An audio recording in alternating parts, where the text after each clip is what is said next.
Baik, Assalamualaikum warahmatullahi wabarakatuh. Bertemu lagi kita di pertemuan rangkaian elektrik, di mana untuk hari ini kita akan membahas terkait dengan rangkaian elektrik order 2, yang mana pada sebelumnya kita sudah membahas rangkaian elektrik pada order 1, di mana terkait pada staf atau standar dari order 1. Sekarang kita akan masuk ke rangkaian elektrik order 2, yang mana dimana dalam rangkaian elektrik order 2 adalah rangkaian yang karakteristik dari persamaan arus dan tegangannya mengikuti persamaan diferensial order 2. Berbeda yang order 1 kemarin, dia menggunakan persamaan diferensial order 1. Bentuk umum persamaan order 2 adalah D kuadrat YT D kuadrat YT per DT kuadrat plus K1 DYT per DT plus K2 YT sama dengan XT. Jadi ada D kuadrat dan DT kuadrat untuk order 2. Untuk order 1 dan tanpa order. Dengan YT fungsinya menyatakan besaran dalam rangkaian tersebut. Di mana selain YT ada XT, di mana fungsinya menyatakan dari sinyal input. Jadi yang YT itu adalah besaran dalam rangkaiannya, nilainya. XT adalah sinyal input di dalam rangkaiannya.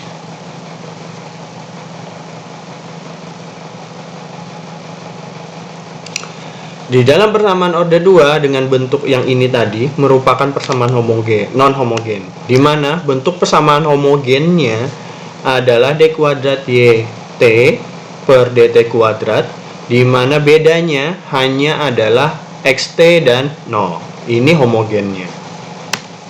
Persamaan diferensial homogen inilah yang memberikan karakteristik pada solusi dari persamaan dari fungsi order 2. Bentuk umum solusi persamaan ini akan mengikuti bentuk eksponensial karena bentuknya tetap dengan derivatif nilainya.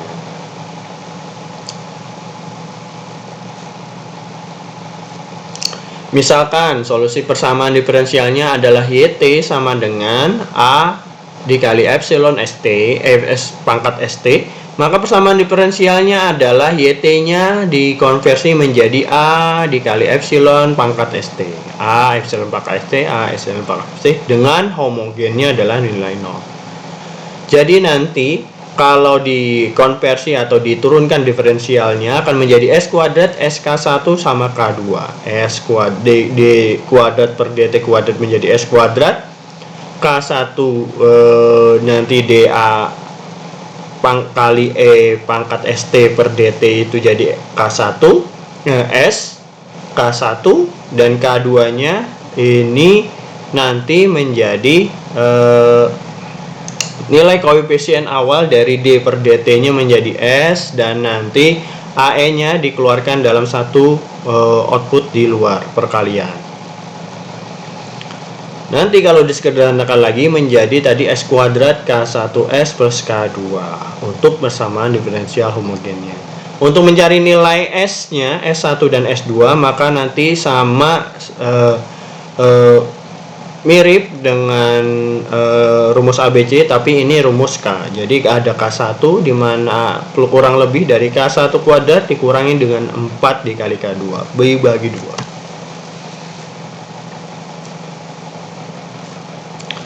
Akar persamaan diferensial homogennya telah didapatkan dari S1 dan 2 atau koefisien S yang pertama dan yang kedua, di mana ada 3 kemungkinan nilai akar-akarnya, yaitu adalah nilai S dua-duanya nilai real yang berbeda saat K1 kuadrat dikurangi 4K2 bernilai lebih dari 0 apabila bernilai real. S2 nya nilai real sama saat nilainya K1 kuadrat dikurang 4K2 bernilai sama dengan 0, maka nanti nilai realnya akan bernilai sama. Sedangkan menjadi nilai kompleks apabila menjadi nilai konjungsi. Jadi nilainya nilai yang di dalam akar ini kurang dari 0, maka nanti akan berkonjugasi.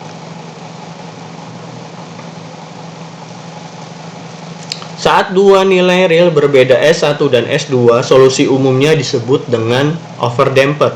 Overdamped itu adalah YT sama dengan A dikali E pangkat S1T dan B dikali E pangkat S2. Ada tambahan A, B dikali E S2T. Saat S2 nilainya kompleks saling konjugat, jadi ada rho dan J omega 0, maka solusi ini disebut dengan underdamped. Di mana nanti solusinya adalah ada E pangkat rho T, di mana A cos omega T plus B sin omega 0 T. Bedanya kalau overdamped ini, kalau underdamped pakai cos sama sin. Saat S2 nilai yang real yang sama, di mana S1, S2 dan S3 tadi adalah sama bernilainya, maka solusi umumnya disebut dengan critically dampened, atau YT sama dengan AT plus B dikali dengan E pangkat ST. Ini pada saat tadi koefisien sebelumnya itu apabila persamaannya dua nilai yang berbeda, real sama konjugat. Ini nanti rumusnya atau analisisnya adalah overdamped, underdamped sama critically dampened. Di mana ada dua konstanta A dan B yang harus ditentukan, sehingga diperlukan juga dua syarat batas boundary condition. Di mana di sini secara alamiah nilai real pada S akan selalu negatif. Untuk menentukan A dan B diperlukan syarat batas, di mana apabila Y0 dan dy per dt 0, maka syarat batas dikenakan pada solusi berbentuk umum. Apabila saat dua akar real berbeda, maka nanti hasilnya ini, sehingga nanti pada saat Y0 maka nanti A plus B, hasil A sederhananya. Sehingga nanti dy per dt dalam waktu T dengan D per dt A pangkat dikali dengan E S1T dan S2, di mana nanti S1 dan S2 nya adalah A dan B, A koefisien A dan koefisien B. Jadi inilah asal mula dari mana hasil dari perhitungan yang rumusan yang sebelumnya, di mana didapat bagaimana alurnya orde 2 itu terbentuk dengan rumusan atau asal usul dari rumusan tersebut. Sehingga nanti hasil akhirnya adalah dy per dt S1A plus S2B.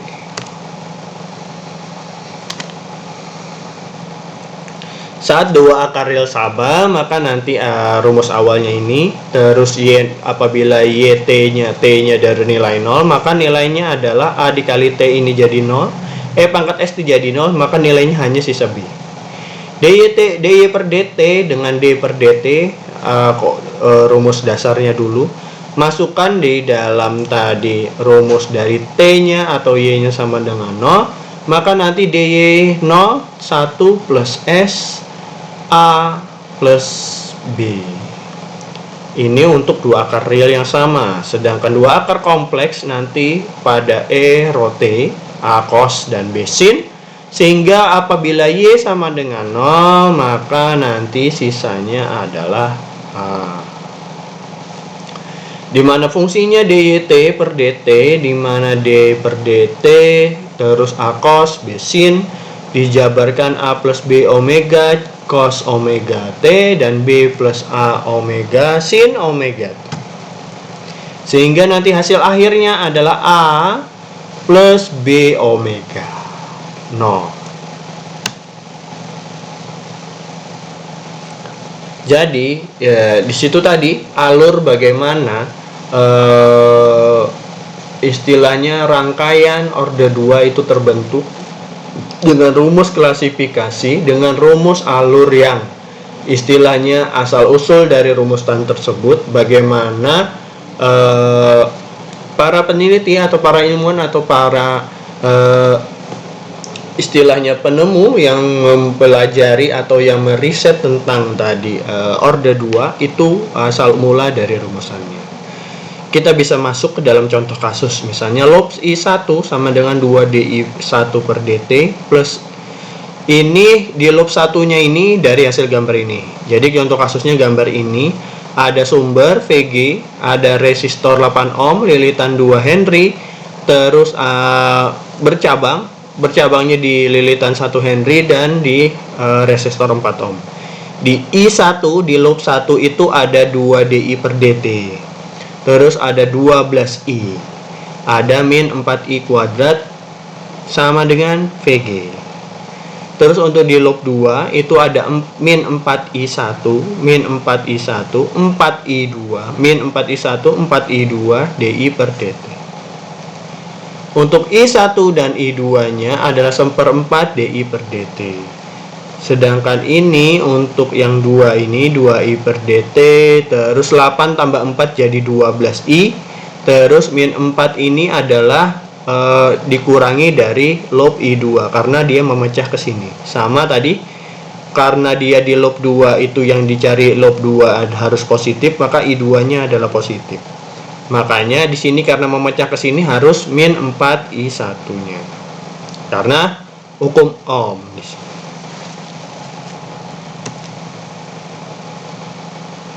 Nah, dari persamaan 1 dan 2 kalau dikolaborasikan atau disubstitusikan maka akan menjadi seperti ini. Hasilnya adalah 2D per DT dikali dengan I2 plus 1/4 DI2 per DT plus 12 I2 plus 1/4 DI2 per DT min 4 I2 sama dengan VG.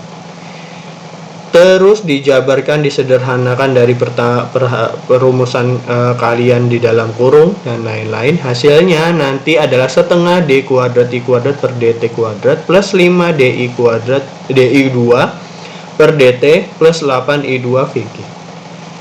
Kalau ini dimasukkan dalam koefisien, di mana adalah adanya setengah ini menjadi koefisien yang dihilangkan, maka nanti adalah dikali 2. Jadi dikali 2 jadi 0. Setengah dikali 2 jadi 1, terus 5 kali 2 jadi 10, 8 kali 2 jadi 16, VG nya jadi 2 VG. Sehingga secara umum order 2 nya adalah D kuadrat X per DT kuadrat, A1 DX per DT, A1 nya 10 ada nilainya, A0 dari 16 I2 dan FT dari 12 VG, 2 VG. Dimana respon lengkapnya adalah X sama dengan XN ditambah dengan XF. Untuk respon alami, di mana tadi ada XN dan XF, untuk respon alami adalah XN, di mana terjadi apabila saat frekuensi atau FT sama dengan 0. Sehingga jika XN-nya sama dengan A dikali E pangkat ST, maka nanti rumusannya adalah XN-nya dari rumusan awal di XN-nya sama dengan A pangkat EST, maka sama dengan 0. Jadi di sini digabung D kuadrat jadinya menjadi AS kuadrat, AA1, A1, S maka E pangkat T. Jadi semuanya dikalikan ke dalam koefisien yang ada di dalam. DI per DT-nya di substitut ke A dikali E S pangkat T, epsilon pangkat ST. A0-nya juga A dikali E epsilon pangkat ST.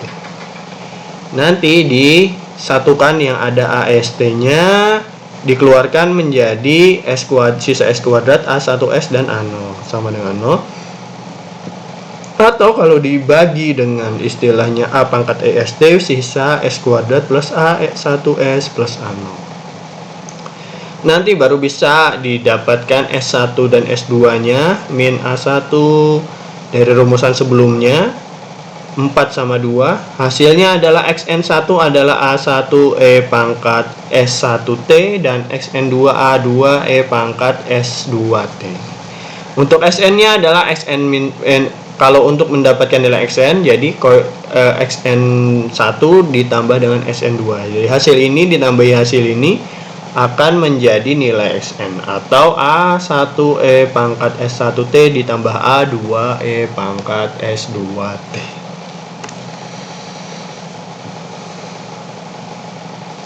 Tipe-tipe respon alami itu ada akar-akar real atau overdamper, di mana XN-nya dia menjadi A1E min ST, min jadinya overdamper. Kalau kompleks underdamped menjadi nanti S12-nya alfa sama beta. Jadi rumusan pangkat S-nya menjadi alfa sama beta, plus sama minus. Jadi kalau di koefisien pengalinya epsilonnya dibagi, plusnya tadi dipisah, sehingga nanti E pangkat alfa BT sama dengan A1 EJ BT plus A2 E min J BT, karena nilai epsilonnya sama. Nanti kalau dijabarkan lagi lebih rinci adalah menjadi imajiner E menjadi cos, imajiner min E menjadi sin. Cosin, cosin. Hasilnya adalah nanti hasil akhirnya E pangkat alfa T dalam kurung B1 cos BT beta T ditambah B2 sin beta T. Ini untuk yang underdamped. Kalau yang critical damped nanti S1 sama S2 sama dengan K, maka Xn-nya adalah A1 plus A2T E pangkat KT.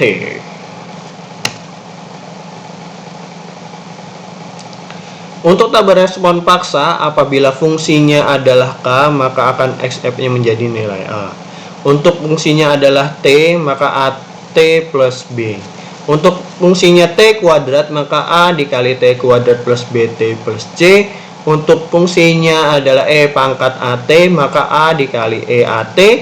Untuk fungsinya sin BT dan cos BT, maka jadi A sin BT dan B cos BT. Untuk E pangkat AT sin BT dan E pangkat AT cos BT, maka nanti EAT A sin BT dan B cos BT. Makanya tadi hasilnya adalah A sin dan B cos. Sama. Bagaimana untuk memahami dari rumusan-rumusan atau alur rumusan tadi? Bisa melalui contoh soal ini. Apabila ada sumber 8 volt dengan 4 ohm dan lilitan 1 Henry, pada switch T0-nya adalah seperti ini, dan kapasitornya adalah 1/20 Farad F, dimana plus minusnya juga di sini. Dari gambar di atas, tentukan nilai V pada saat T lebih dari 0 jika T sama dengan 0 adalah kondisi steady state. Pada saat T sama dengan 0 dia terhubung kondisi steady state, maka nanti nilai VC-nya sama dengan 0. IL-nya adalah 8 dibagi 4 sama dengan 2 ampere. Tegangan dibagi hambatan sama dengan arus. Sederhana. Pada saat T lebih dari 0, maka ini terputus dan ini tersambung ke kapasitor. Maka nanti nilai pada tadi 8 DIL per DT itu adalah order 2-nya 4 ILT ditambah dengan VC.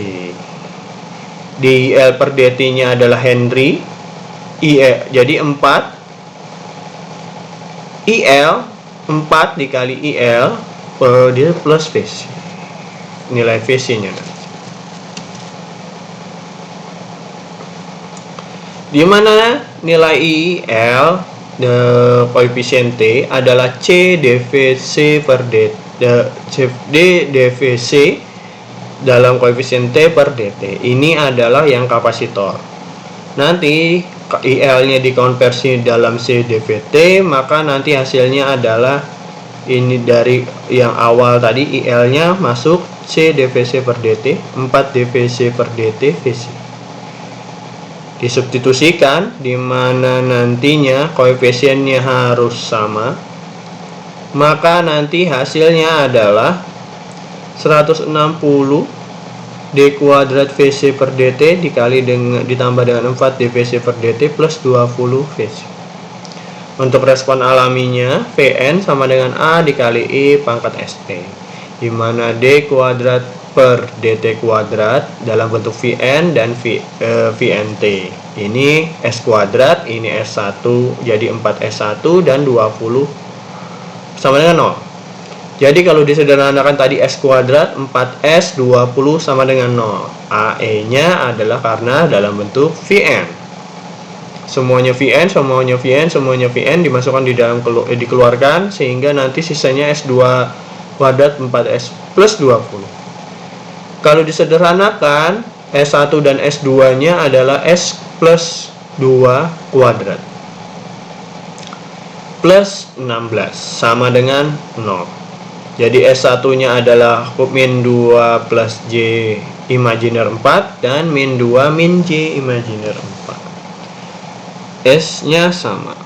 Untuk Vn nya nanti epsilon pangkat min 2T, dimana A1 cos 4T plus A2 sin 4T. Untuk respon paksa Vf sama dengan A, maka nanti adalah 20 Vf sama dengan 160, 20A sama dengan 160, atau A sama dengan 160 dibagi 20 adalah sisa 8. Respon paksanya nanti adalah 8. Sehingga dalam koefisien ini dimasukkan V sama dengan E min 2T dari persamaan sebelumnya, A cos 4T plus A2 sin 4T, maka plus 8 plus Vf, Vn dan Vf. Vn nya didapat tadi, Vf baru didapat sekarang. Pada saat V0, maka A1 plus 8 sama dengan 0, A1 sama dengan 8. Pada saat lilitan, arus lilitannya sama dengan 0, sama dengan dalam kondisi 0, maka sama dengan 2. Maka dari koefisien ini akan dimasukkan ke dalam rumus tadi ILC dV per dt.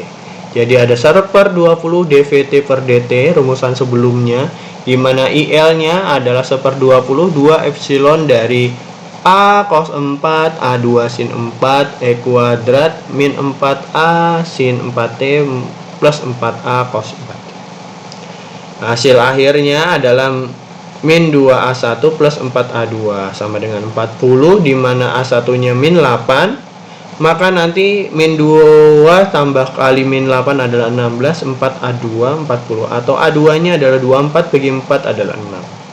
Sehingga nanti nilai Vt nya adalah E pangkat min 2T, 6 sin 4T min 8 cos 4T. Jadi nilai 6 nya di sini, 8 nya tadi yang sebelumnya.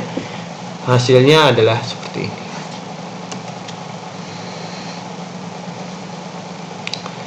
Oke, itu saja yang harus dipahami di orde 2. Kenapa harus dipahami di orde 2? Orde 2 itu sebenarnya di dalam rangkaian listrik itu adalah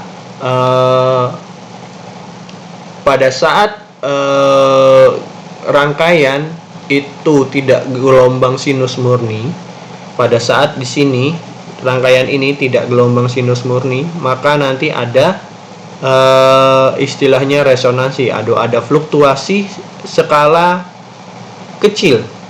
Yang skala kecil itu bisa berdampak kepada alat-alat elektronik kalian. Bagaimana mengkalkulasi atau memurnikan dari sinus tersebut?